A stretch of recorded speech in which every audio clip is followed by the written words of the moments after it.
The truth is, everyone is going to hurt you.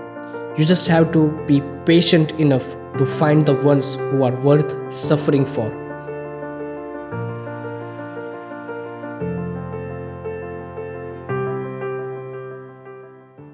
This is our second episode of the Being Unique podcast. So, episode 2 is all about loving someone else more than yourself. And I'm very excited to share my own personal experience from my life.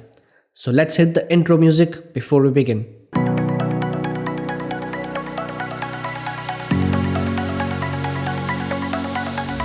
Welcome, guys, to the Being Unique podcast. My name is Jaison and I am the host of this show. Each week, I come up with new and exciting podcasts where we will be covering some of your favorite topics like communication, mindset, philosophy, and much more awesome content which will definitely help you realize your highest potential. For this particular podcast, I've already written an article on this. If you would like to read it along, I've added a link in the description below. In this episode, we will discuss about the topic about loving someone selflessly. And most importantly, we will talk about the answer to the golden question of finding true love. And surely, you will find some lifelong wisdom inside this episode. This episode is dedicated to all the people who just started a new relationship and also the poor souls who are no longer with that special person whom they loved maybe just a few months or a few years ago. Throughout this episode, I have shared 3 valuable lessons that will make you rethink about your life and relationships. So without any further ado, let's begin.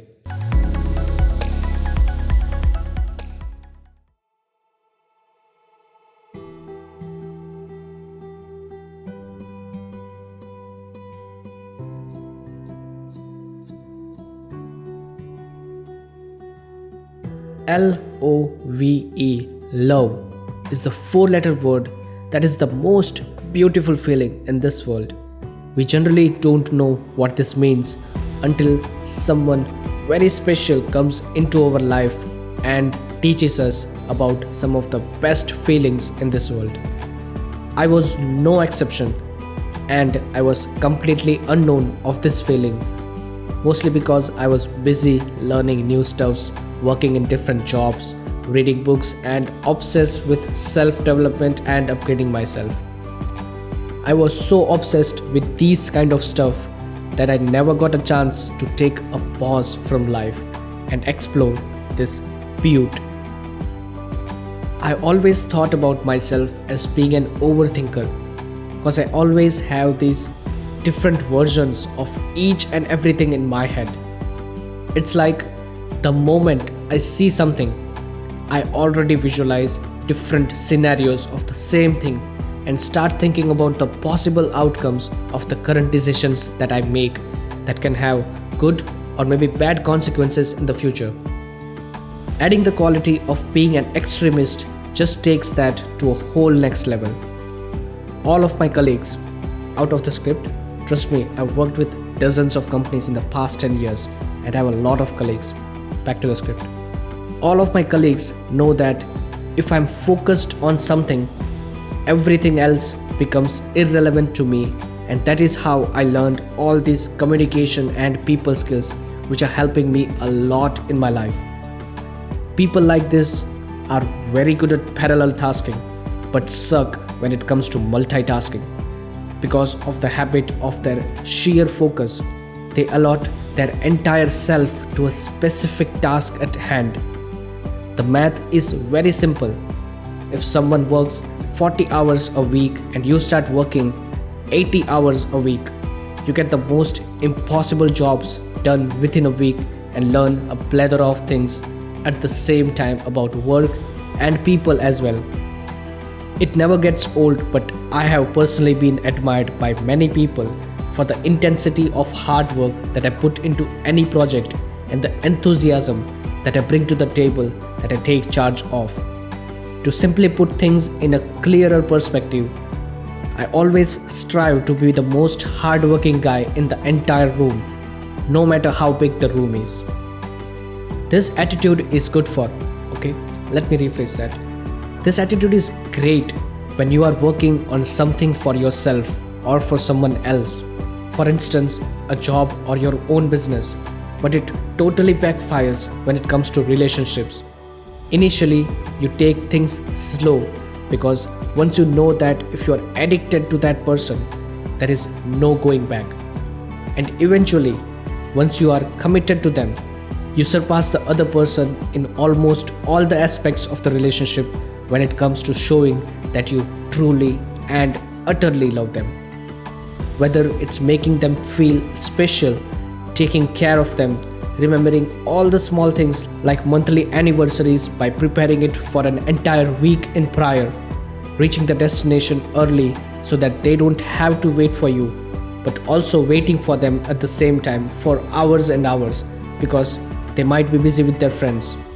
Or as simple as just helping them figure out their life in every possible way in your power.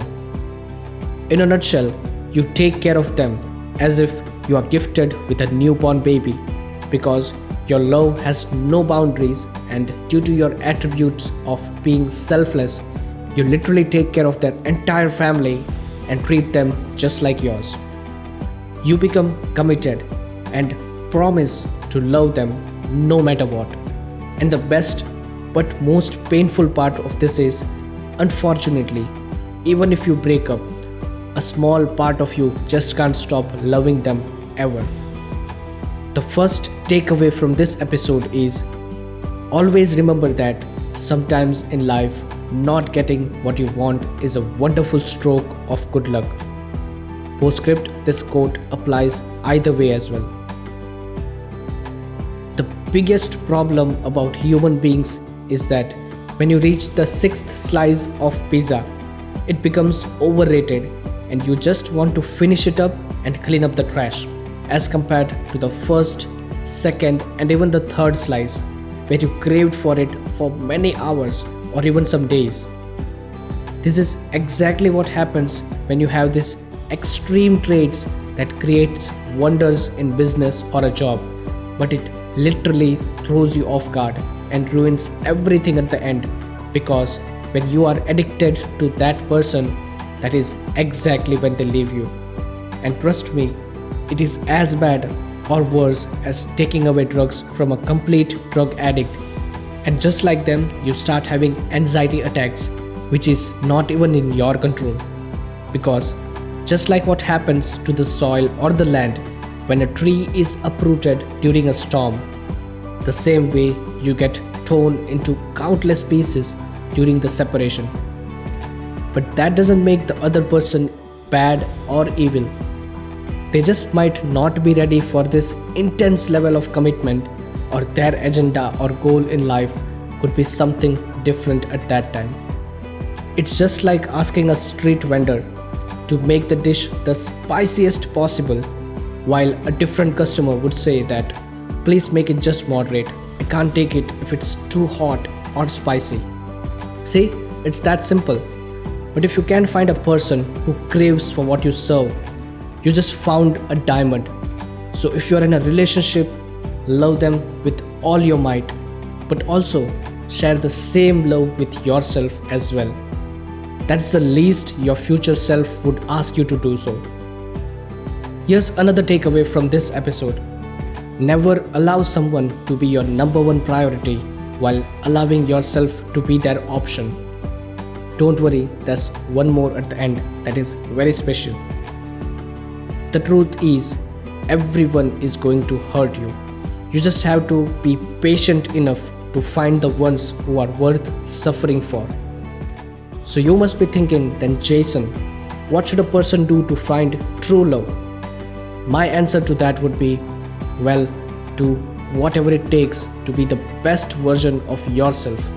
Because trust me, the biggest commitment for you is the person looking back at you in the mirror every single day. Of course, when you are heartbroken, you'll definitely be depressed and have the darkest days of your life. and you will be suffering all the pain by yourself, and the other person will also go through the same pain of losing you. But if you do not give up on yourself and keep working on yourself, it is when the realization kicks in and they start feeling the void and the emptiness in their life. No matter what they do, they will miss your vibes even if they get into a different relationship after yours. If you have loved the person like no one ever could dare to, trust me, you never lost anything and the other person has lost everything. Because there are fewer people in this world who can love as extremely as you can. But there are a plethora of people who just want to take advantage of you by pretending that they love you. I can highly advocate to the fact that nothing hurts more than being disappointed by the one person whom you thought would never hurt you. Thus, it is your sole responsibility to love yourself and be very happy with your life and make your family happy.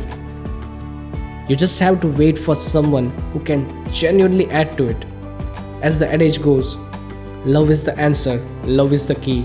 But if you can't love yourself, how could you ever love me? The man or the woman looking back at you in the mirror is the only person who can make you truly happy.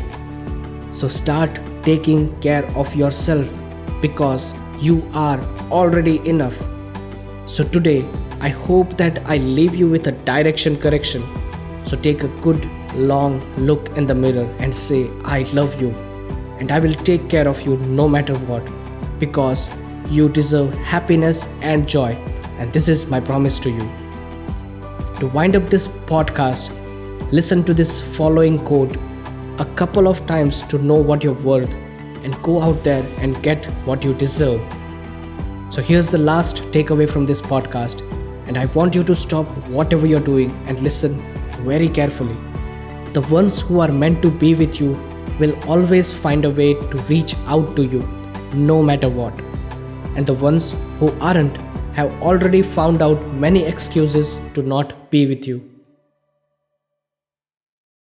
My personal favorite takeaway from this episode is, if you can find a person who craves for what you serve, you just found a diamond. So if you are in a relationship, love them with all your might, but also share the same love with yourself as well. That's the least your future self would ask you to do so. It is your sole responsibility to love yourself and be very happy with your life and make your family happy. You just have to wait for someone who can genuinely add to it. As the adage goes, love is the answer, love is the key. But if you can't love yourself, how could you ever love me? Thank you very much, guys, for listening to this episode of the Being Unique podcast. I really appreciate that you spent your valuable time listening to this. If you like what you heard, you can subscribe to this show wherever you're getting this podcast from. I hope you learned something or got some inspiration. If you did, do let me know your biggest takeaway from this episode on my social media accounts @IM_Jaison. Thank you so much, guys, once again for tuning in. I'll catch you up in the next episode. Now go out there and do something unique.